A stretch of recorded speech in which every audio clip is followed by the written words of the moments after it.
Welcome to the Wyoming State Museum here in Cheyenne. I'm Evan Green.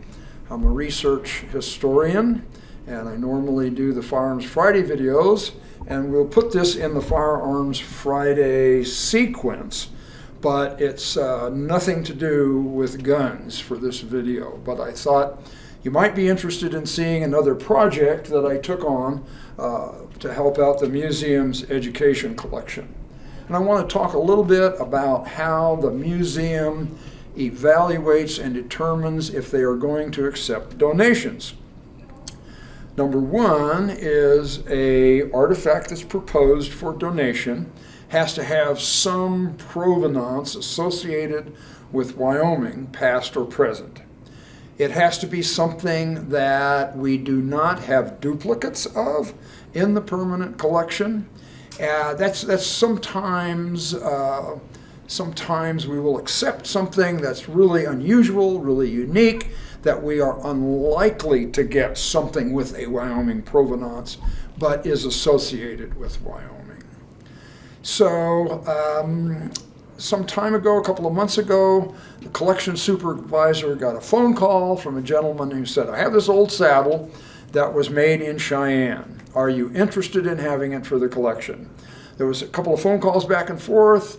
He provided some pictures, and the pictures revealed something that was in pretty sad shape. It was all in parts and pieces. It was the leather what needed treatment. Parts of it were missing. So when it went to the accessions committee, there is no one person who makes a decision as to whether or not to accept an artifact. It's the accessions committee that's comprised of various curators from areas of expertise within the museum. So the decision was made, well, in this case, we have two other saddles that were made by the same maker, and they were actually the same model as the saddle that was proposed for donation. So given that it's in such rough condition, and we have better duplicates, we don't want it for the permanent collection. But our education curator, Jeremy, who does an incredible job with kids and adults, he does programs on the Oregon Trail, on the Mountain Men. He's working on one on dinosaurs. He's collected all these natural history mounts that you see kind of behind me. He said, well, I think if we could get it cleaned up and maybe fixed, I could use it in my education programs. So they said, what about Evan? I was raised on a ranch out in eastern Colorado, so I have some experience with saddles. I learned a lot working on this one. And I've done some of my own leather work, made my own knife sheaths, holsters, and certainly did maintenance work on saddles when I was active on the ranch. So I have about 60 hours of work into this, and I think it turned out pretty well. One of the things that was gone when I got it was this horn cap, and that was tough because it is such an awkward shape to try and cover it with leather. Also, this part of the saddle, which is called the cantle, was totally separated. And when I first looked at it, I thought, well, we can restitch that.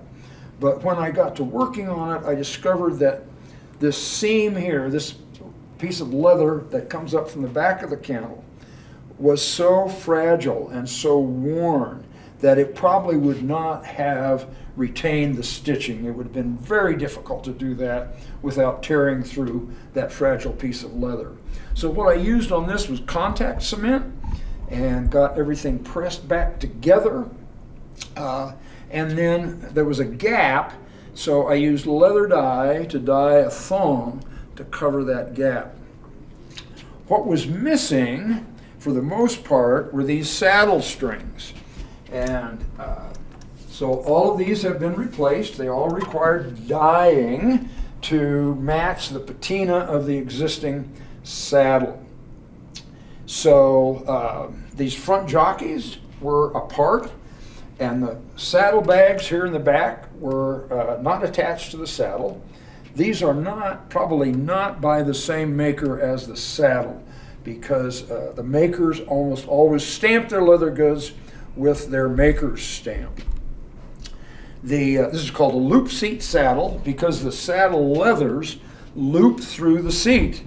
And some of that was missing and broken, so I had to kind of improvise. If this was ever going to be on a horse again, some of those improvisations would not have held up to hard use. But this is primarily going to be on view, so we're not worried about it. My goal was to make it look as complete as possible. My instructions were to clean it up, put it back together, but don't make it look new. And I'm pretty pleased with the way it turned out. I think it looks pretty good and will be suitable for those purposes. Now, the foundation of a saddle is the tree, and it's not really visible because it's covered with the various leather components. But the tree is usually a reasonably hard wood and covered in rawhide, shrink to fit rawhide, which makes a very firm and stable foundation for the saddle. So the tree, again, is hidden. This horn is iron and it's screwed into the tree. And the first layer of leather are the skirts. And as you can see, they were at one point lined with sheepskin to cushion the saddle on the horse's back. And it's very efficient at absorbing moisture from the horse sweating as it works.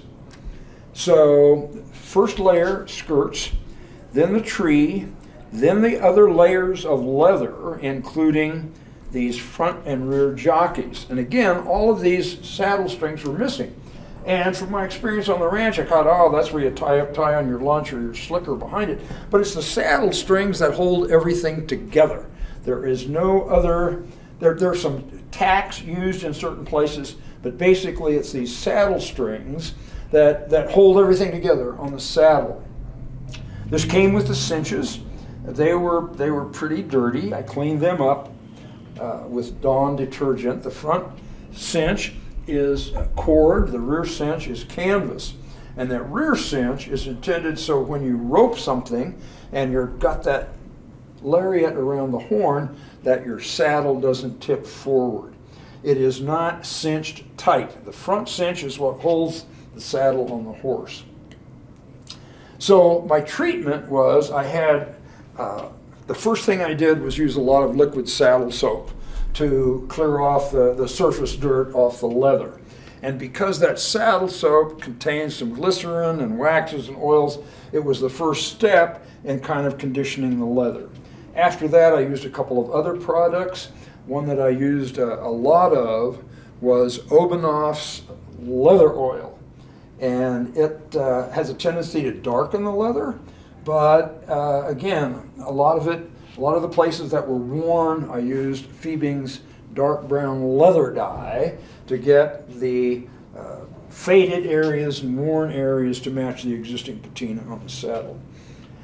This was missing, the lariat strap was missing, so that's a replacement that I put on.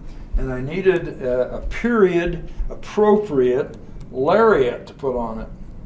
I had lariats from my time on the ranch, but they were all nylon, right? Which pretty much has replaced both the rawhide rieta and the manila hemp rope. So there's a company, family-owned company that's been in Sheridan for years called King Saddlery and King Ropes. They make ropes, they make saddles. So I called them and said, I'm restoring this old saddle that was made by F.A. Meanea, and I need a period correct rope for it. Do you have a manila hemp rope? And he said, yes, we do. We have some used ones. And I said, would you please send me one? Let me give you a credit card number. And he says, oh, since you're doing it for an educational program, we will just donate it to the museum. So again, this is a manila hemp rope. It's in nicer shape than the saddle. I was hoping for something that showed more wear, but this is fine, and I really appreciate the donation from King Ropes. You'll note that there are rosettes that are the finishing touch on the saddle strings. And I was fortunate I had enough of those to do all but 2 of the saddle strings. I had to purchase rosettes for these 2 saddle strings. They're a little bit larger than the originals, but I think it's good enough for government work. So what's the date on this saddle? Well, it's stamped F.A. Meanea, maker, Cheyenne, W.T., standing for Wyoming Territory. Frank Meanea got his start in the leather business repairing harness for the Union Pacific Railroad. His uncle, E.L. Gallatin, had a saddle shop here in Cheyenne and a shop in Denver. So in 1868, Frank came out to go to work for his uncle in the Cheyenne shop. In, we're not sure, 1878, 1880, he purchased the shop from his uncle. But he didn't start using his stamp, F.A. Meanea, until 1883, because the Gallatin saddles had this incredibly good reputation for quality workmanship, quality materials, so he continued to use that stamp. And you'll note that the stamp says F.A. Meanea, maker, Cheyenne, W.T. for Wyoming Territory. Wyoming achieved statehood in 1890, so we're pretty convinced that this saddle was made here in Cheyenne in that 7-year window between 1883 and 1890. And it's pretty cool to be able to donate or designate a period during which an artifact was made and do that dating. This old bridle came in with it, and it was really a mess. All of these brass spots and the adjacent leather areas were covered in green verdigris. That's a byproduct of oxidation of the brass. And it was in really sad shape. The reins are pretty good, but the bridle headstall itself was in bad shape. So I had to just kind of jury rig some of this to hold everything together, but I think it makes a nice complement for display. I donated the stand for it, and I donated the saddle blanket. And this was a family saddle blanket. I used this on the ranch back in the 1950s and 60s. But I think it's worn enough that it complements the saddle. So anyway, it was an interesting experience. I learned a lot about leather work, and I hope this has been interesting. Again, it's going to go in the queue with the Firearms Friday videos. But again, it's something I thought you guys might be interested in seeing, and to know that I do other things besides talk about guns. Thanks for watching this video.